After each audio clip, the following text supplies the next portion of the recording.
Hi everyone, my name's Judy and I was going to do some folk art for the Royal Voluntary Service in Gwynedd. Sadly, under current circumstances that's not to be, so we're going to have a go at some folk art at home. So let's get going. I hope you enjoy it. My little helper here is going to be watching too, aren't you, Becky? Right, let's have a go. So I've tried to find things that I think you might have indoors. The first thing you'll need is something to draw around and a pencil.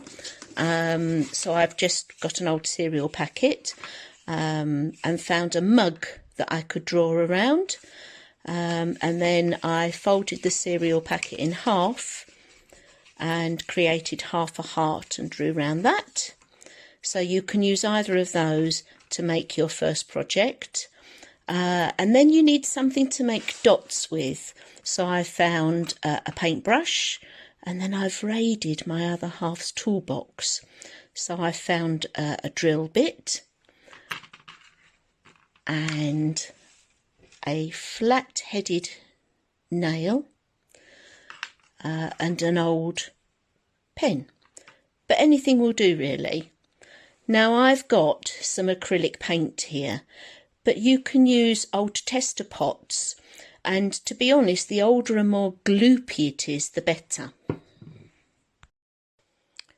Okay, so the first thing you need to do is to draw very faintly your circle or your heart onto your card, and then you can start dotting. Now we're going to do a very simple dotting technique today, just like a daisy, and it's something that everybody can do. My 6-year-old great niece has great fun doing this when she comes to visit.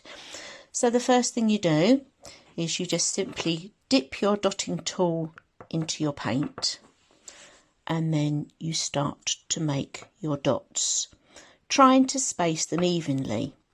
Now if you really want to, you could sort of put your finger in to separate the dots, but you don't have to. Part of the fun of folk art is that there are no real mistakes, and those mistakes that there are, they can be happy mistakes, and I can show you how you can turn those into something else in another project. Now I had to stop just then because I've just realised another thing you need, which is a piece of rag. Doesn't matter, I've just got an old fleece, but anything will do.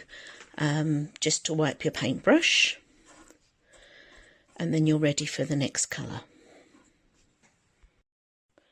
Now with your next colour, you're going to go round each of these, doing about 6 dots in round each one, and the secret is to try and keep it as regular as you can.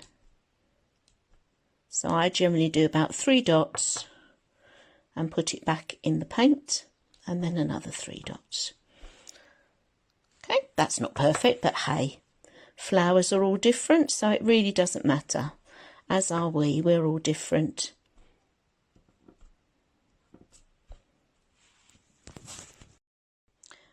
And here's the first step. Now mine's quite uneven because I've had disruptions from 1 or 2 furry friends, but I'm sure yours will be better than mine. Right, this next step involves 2 dots and a pulling action. So I'm going to start off using the brush, but I might then use the nail head or the tip to pull the dots towards each other, and this creates a heart shape or a leaf shape, whichever you like to call it. So you're going to do 2 dots. You can use the edge of this as well, but I'm going to change and go for the nail, and then I'm going to pull one in and then the other. There you go. And then I'm going to do it the other way. 1 dot, another dot beside it, change to a finer point, pull and pull.